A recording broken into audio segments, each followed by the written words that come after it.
Hello and welcome back to the What the Falk Sunderland preview. Hello and welcome back to this.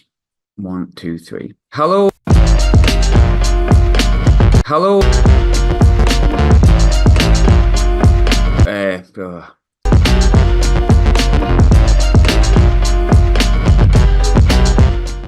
Hello and welcome back to the What the Falk Sunderland review show, which I had to say 3 times because I haven't wrote a script. And therefore, I obviously can't do an introduction. Sunderland lost again. 6 in a row is back, but maybe not in the way that we wanted it to be.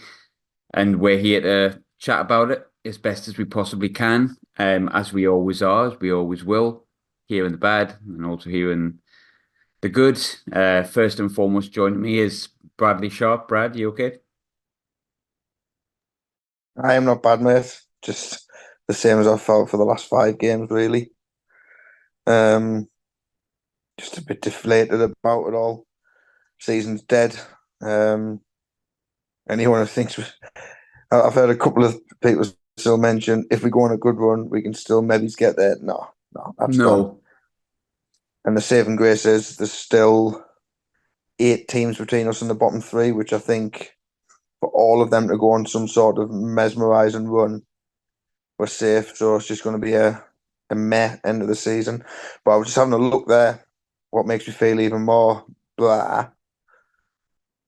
When we were in the Championship last time and got relegated, we never lost more than 4 in a row. We've now lost 6. And how bad was that when we were back then? So, yeah, it's bad. But, yeah, long story. I'm okay on the whole, but just meh with Sunderland at the minute. Yeah, I think I can't pinpoint when it was, but I'm sure I read the other day last time we lost 5 or 6 in a row was like before I was born. I'm 37. I think it was like early 80s, apparently. I could be wrong with that, but it does lost that many games in a row in the second or third tier as it is. Sorry, obviously the Premier League we did that quite frequently. Dave, you're joining me as well. We'll try our best to be positive with this, but like I don't think, as we've just touched on, we've ever really had to speak about 6 in a row. Not in this vein anyway. But gallows humor gets us through, I guess. Yeah, I think that's about all we've got, mate. I think Brad's right. We're lucky we've got them points on the board, and I don't think there's going to be enough from the bottom of those below us to get them out of trouble. But oh my God, it's just everyone's now on that downward trajectory where we just think, where's the next win coming from? The attendance will be poor on Saturday against QPR. QPR are going to put it on us. They're going to go a long ball. They're going to rat around us. And yeah, it's not. It's trying to be positive, but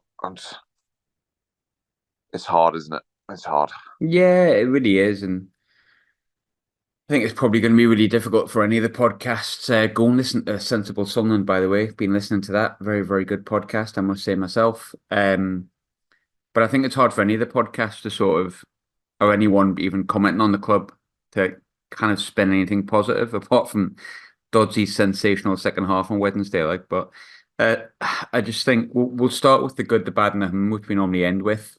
Because I wanted to go into listeners' questions. Because I just feel like, if I'm honest with you, doing the podcast, if we were to go the usual format, I could probably just put last week's out and just like edit the score on that because it's the same sort of thing. Same sort of performance, similar sort of grievances. So we'll go listeners' questions, but just so we touch on the match a little bit, we'll go with the good, the bad, and the I'll go with my good, the first positive of the pod. For me, Job's goal, I thought it was absolutely outstanding, and I think I'm gonna go on a limb here. Everyone's got their own opinion, but I think sometimes the criticism of Job's a little bit harsh. I think he's the least of our problems, if I'm completely honest. He looks tired, and I think obviously the goal today was amazing. It was a fantastic goal of the highest quality, but I think in general in the game in the last few weeks he has looked tired. But I think that's just a symptom of what the recruitment and the board's done. I honestly think Job is a player, and I think his character. Look, I'll come on to my him in a little bit, but his celebration day was, yeah, I like that. I like that a lot. That proper passion, and I've got a lot of time for it. And I think we've got a real player on our hands. I think he's the least of our problems, and I thought his goal was fantastic today. But I just wish he was managed a little bit better, because I think any player of his age, no matter how good they are, can't just play every week without the performance dipping a little bit. But that's my good. My good is Job. I'm a big Job fan. I know that might split opinion, but I really like him. What was yours, Brad? Um, I would say the character to get back to 2-2 from 2-0 down, being pretty much outplayed, not really playing well, and then we just get that goal, and you're just seeing like it's like they've flicked a switch, and they all were just on it. We're pressing high. Yeah, I think the character to come back from 2-0 down, considering this ultimately at halftime we knew it was going to be the sixth defeat in a row, and everyone, you could just feel it. They managed to come back, and at least we saw that they've got a bit of fight in them. There's still something about them when there's adversity in the way. So yeah, I was quite impressed with how they brought that back to twos each from an attacking sense. I think I agree with you on that. I think if I am to sort of look at some positives here, I tweeted about it sort of during the game before we pulled it back and said I feel really sorry for Mike Dodds, and I feel really sorry for the players on the pitch, because it's just inexperience all over the shop. And I think the way they responded to getting that goal back probably shows you how much confidence they needed, because they suddenly looked for a good sort of 15, 20 minutes like the players that we know that some of them can be. Look, I think there's some players that don't have any quality, if I'm honest with you. I'm not going to dig them out because, like I say, they're young boys, but I think we sort of know who, in my opinion, is not the highest of quality. But there's a lot of good young players in there that are obviously battered by confidence. They're obviously tired, and they've got no one to lead them on the pitch. And in reality, Dodsey's not experienced enough to lead them off the pitch. So I've got no hate or dislike towards the players, if I'm honest with you. There's some I don't rate very highly that played today. But yeah, I think the goal that they scored first with Mundle, which is good for him as well to get his first goal, and then the performance that came afterwards just maybe shows you that how young they actually are. They scored a good goal, a relatively well worked goal, and I think that boosted their confidence, kind of like an exuberant kid, if that makes sense. But ultimately, like, they're not led through the game enough to manage it to get the draw after that, which, in my opinion, a good experienced head coach slash manager and some experienced heads on the pitch would allow them to do that. But I think hey, look, I've rode that horse into this podcast many times, and I think everyone knows I feel like that way. But Dave, have you got a good? I have, mate. I need to keep myself cheery, so I'm going to go for the humour, and I've just stole it off someone on Twitter. But on aggregate, we win 7-4 this season. So Southampton, who's actually winning? Who's actually winning? Can I just also point out that's a great way to like point out them who tweeted today, "Away the lads!" Like, it's such a loser attitude to have. Like, we've literally beat you in aggregate. If we got you in the playoffs, which we won't, we would have beaten you by now, and we'd be celebrating. That was Chef went away today, technically. Yeah. I don't want to waste how too bad much. Do you have to be that 2023-24 season Bradley Dack scores against you? Just saying, lads. Just saying. Yeah.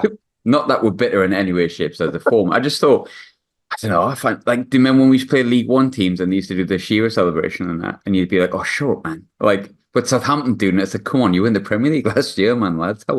Just remember that they had an 18-year-old who hardly played any football for us do a triple step over around the world, and then he's never played for us since. How shit must you be, Southampton?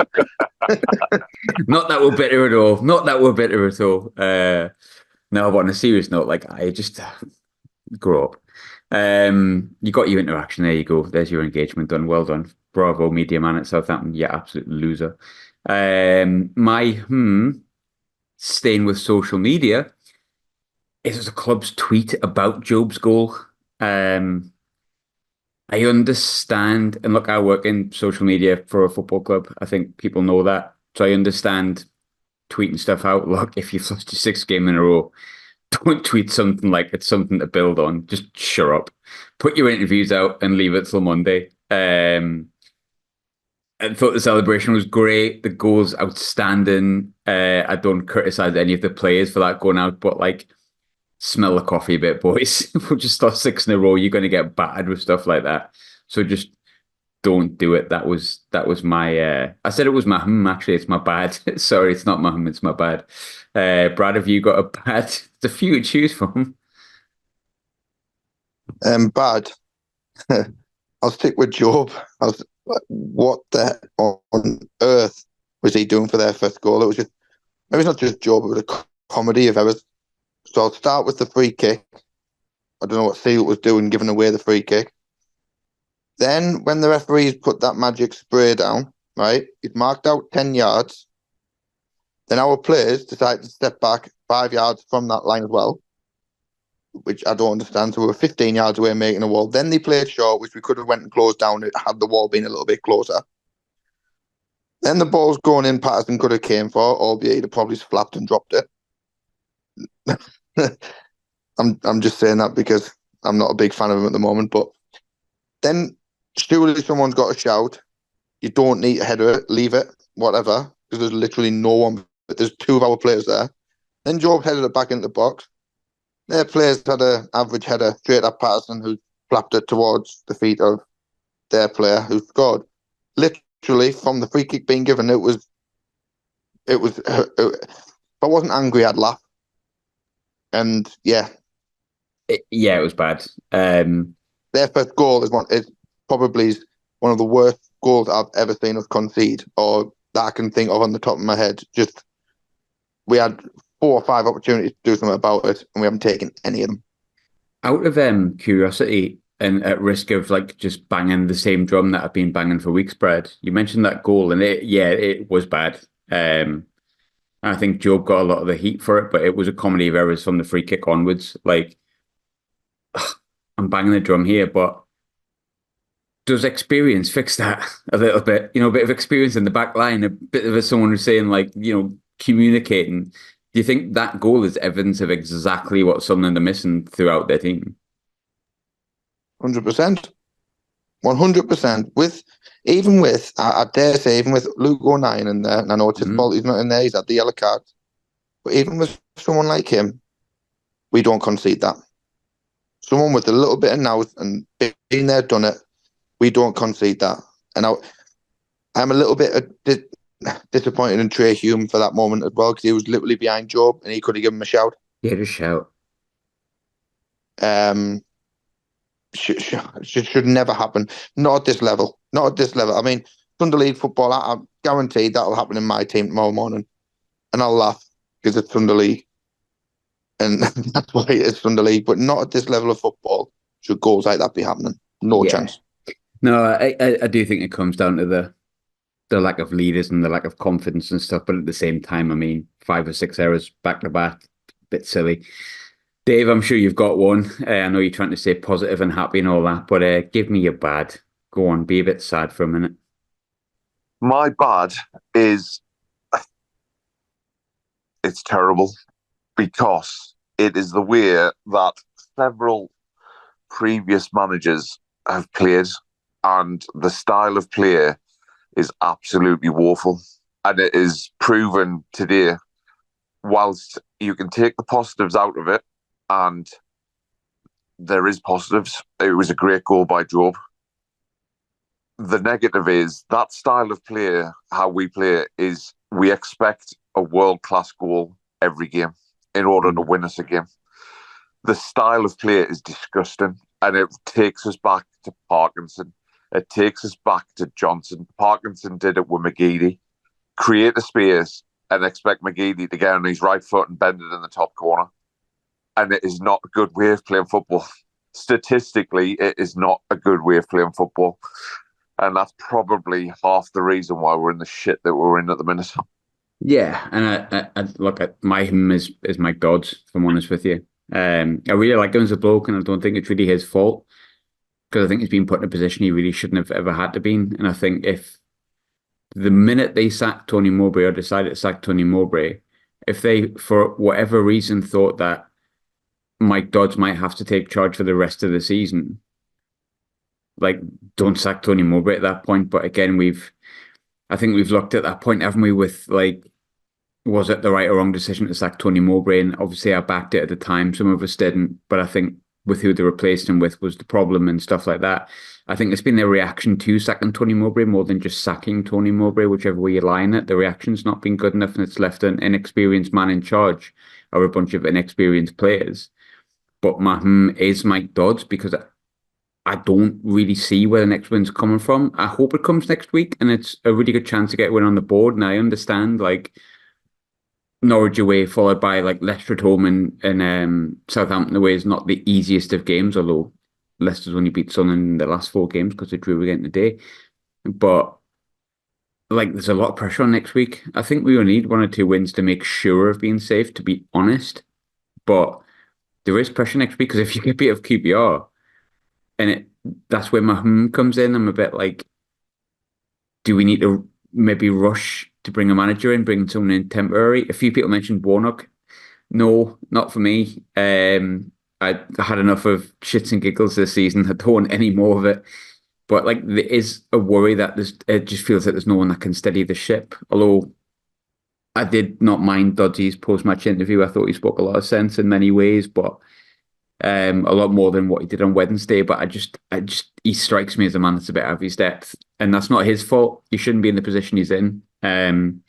But like, we're not playing well. I don't think the style's evolved from the Michael Beale games, which I don't know what that style was. But yeah, it's poor. If we don't score long range shots, we don't seem to do much. So my Dodds, and whether we can continue with him in charge if, say, we get beat next week. But what was your Brad? My is going on to next week. So let's say the plan in action again, because the likelihood is we're out without O'Nien and Ballard.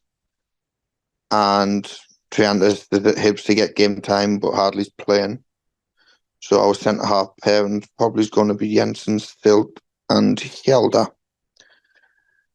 So this master plan of Speakman, let's see this come into action.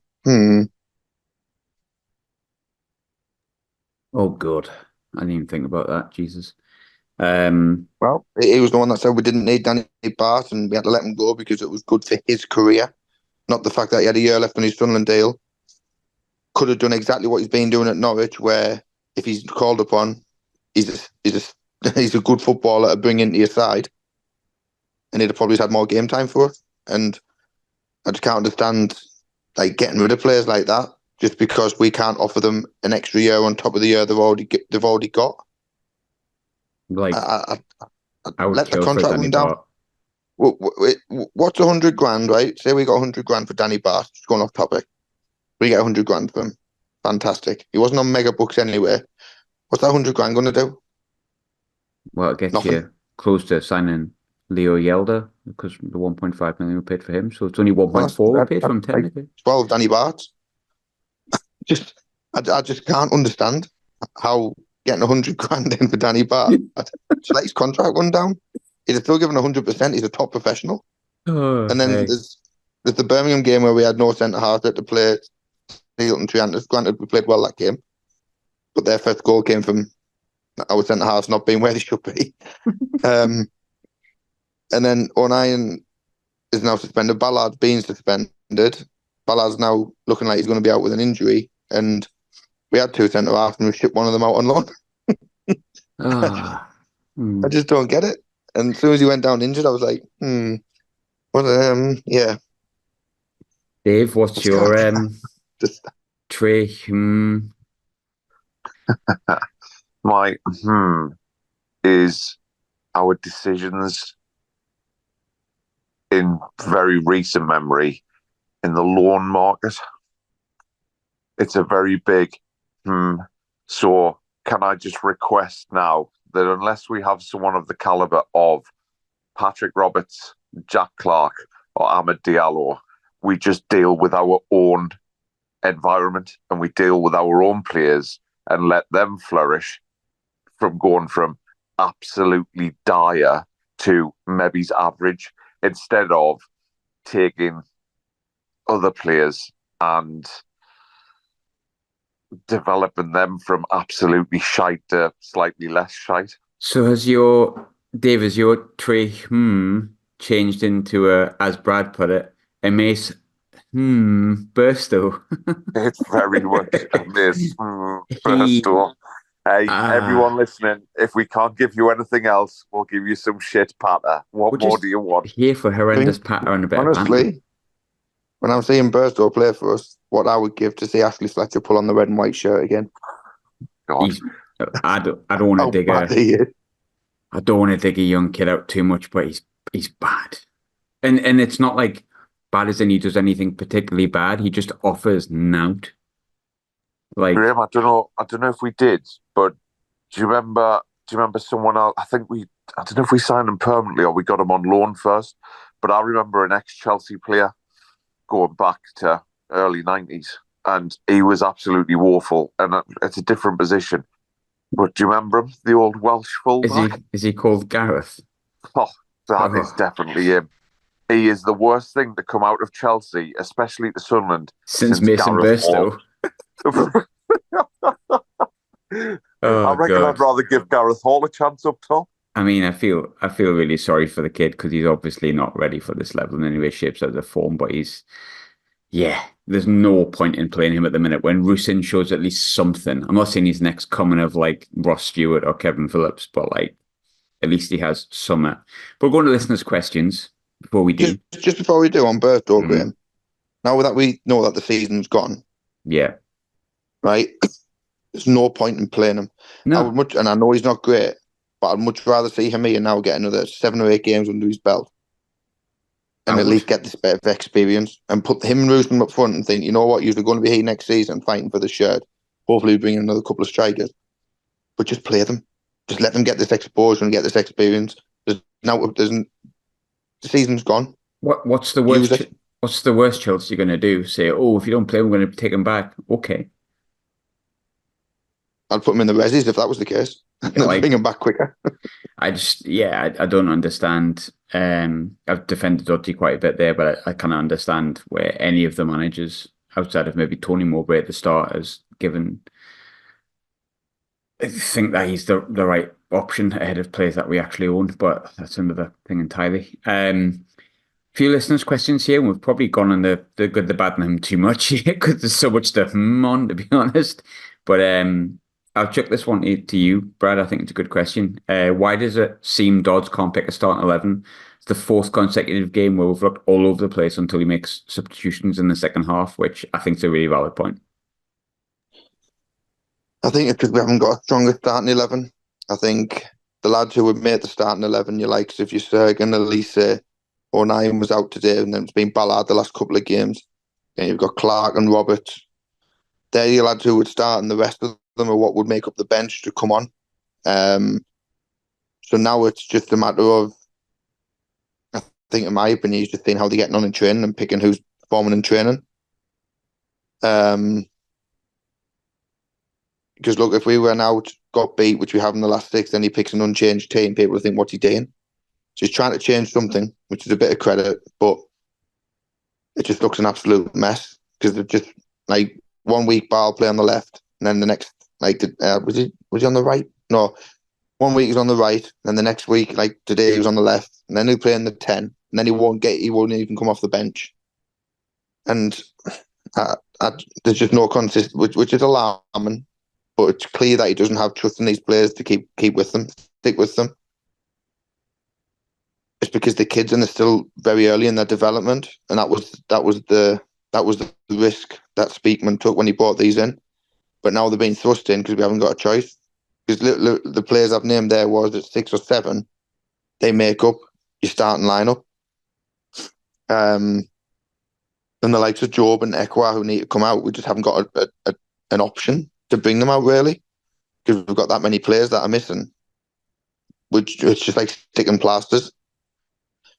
I can't blame him for it, but what the decisions he is making on the starting 11 are wrong.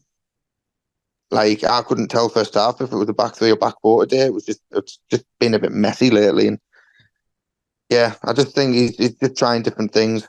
He's trying to get them as much game time as they can and hoping that he stumbles upon something that works. But at the minute, it's not.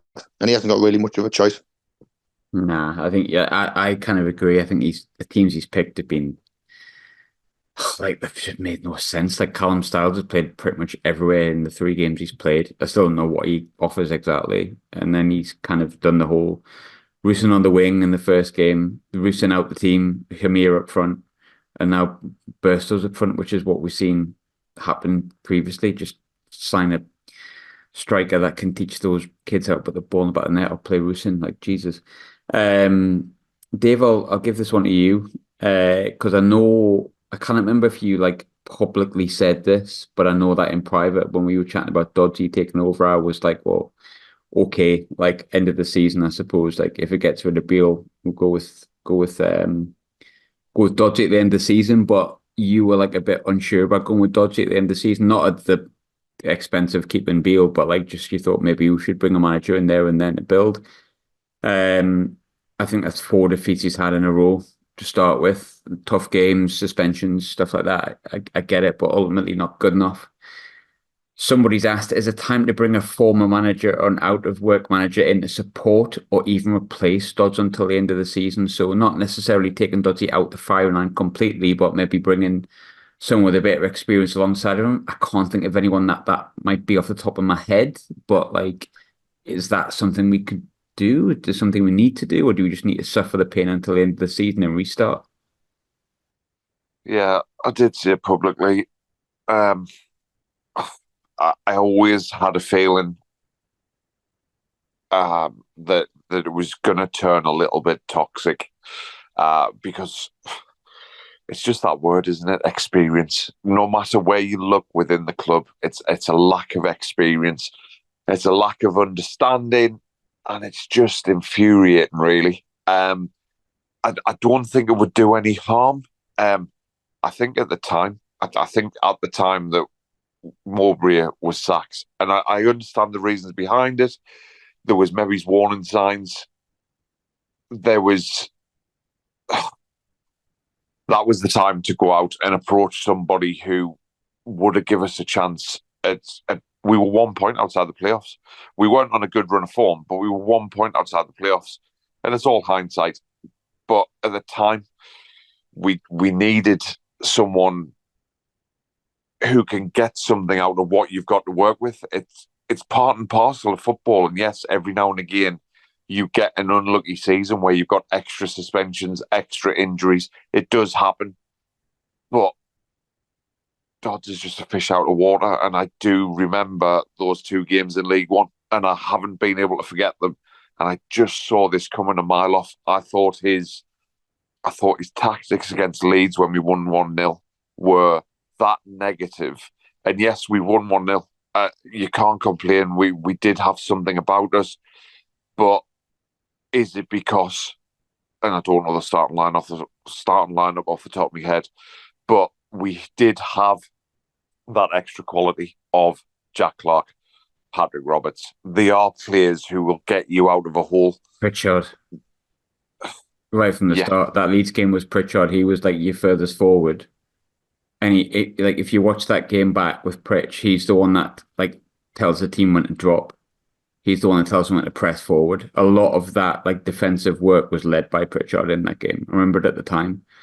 And like I know we're talking about experience a lot and stuff like that, which isn't there and whatnot, but there is also lack of experience in the boardroom, like KLD and all that kind of stuff. But what I would say is there's people next to him who are more experienced who we can lean on, and he seems to just be ploughing on with this football manager idea of buying young kids and it developing. But excluding KLD and Christian Speakman, I've got a good question here. I'll go first, but I'll give you all a go. Which famous celebrity would you want to punch in the face? I think it's a good question. Mine would be, without a shadow of a doubt, Anthony Gordon. And I don't even need to explain it, to be honest. Like I don't. I just would. Brad, I actually am terrified of who you're going to pick, but who's your punchy? Steve Davison.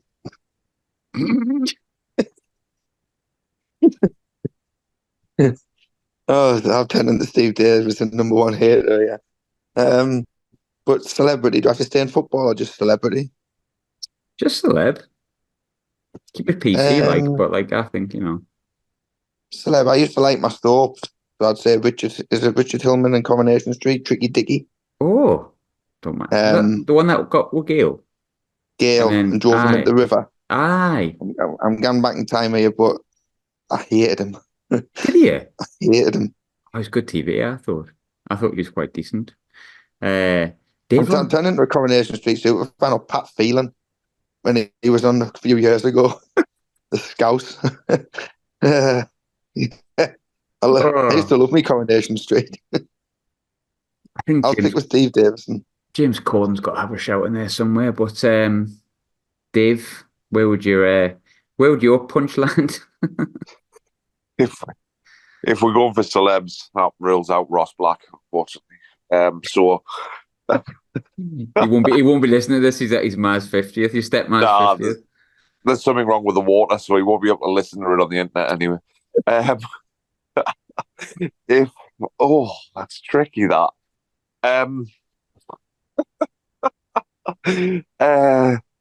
Who would it? Yeah, I tell you what, this is not going to surprise Bowers at all, is he? And I'm not sure. Wait, he probably is a celeb now because he's probably had a couple of seasons on Disney, on Netflix, or whatever the flipping hell it is. But I'm going to go Phil Parkinson. I'd absolutely love to jab him square on the jaw. I just feel like you'd have no reaction to it. Probably not. No. Him and Simon Grayson to get a flip chart and just go, if you do it really well, they'll love you. You put the effort in. Well done. Another good question here, a serious football one. We have to chuck these silly ones in because football is sad. Brad, do you believe in the 5-year plan? You're on mute, so I'm going to take that as a no, mate. You're still on mute. And that's not one thing. I'm glad it's not a 5-game plan. Do you believe in the mute button, Brad? No, sorry. The six-year-old stepson just walked in the room shouting at me that the tellies went off. Oh well, as if this day couldn't get any worse. They should have been in bed half an hour ago as well. My missus is going to kill me because I said they were settled before I came on the podcast. 5-year plan. This summer will define it for me because if we'd have done what we'd expected last season by just consolidating, this would have been an acceptable season, really, where we're at. The fact that we've now gone back over when we had the opportunity to push on just with 1 or 2 players has concerned me. And we're going to lose 1 or 2 big players this summer. But we're going to get money in. So ask me again this exact question in October, and I'll give you a definitive answer. I'm really excited to get big money in for players because I'm absolutely buzzing to get like 17 Timothy Pembeles. I mean, if that's not a model to believe in, then what's the point in models? Dave, I'm getting delirious. Honestly, I can't do this anymore. I retire from the podcast. I've hung the mic up around my neck. Am I going to ask this question? Aye, okay. So we'll end on this because it's probably one that's gone against the grain of the questions I've asked, and it was probably the only one that kind of flipped on the other ones that we'd asked previously. Do we have a short memory of a club almost folding 3 years ago before KLD came in? The season has been a mess, but we're still further ahead than when we came in. I'll leave you to answer this, Dave. But what I want to start off with that is we couldn't go much further fucking backwards. And most of the players that played in that 6-0 game against Bolton was signed by Christian Speakman. So it's not like he came in and at that point.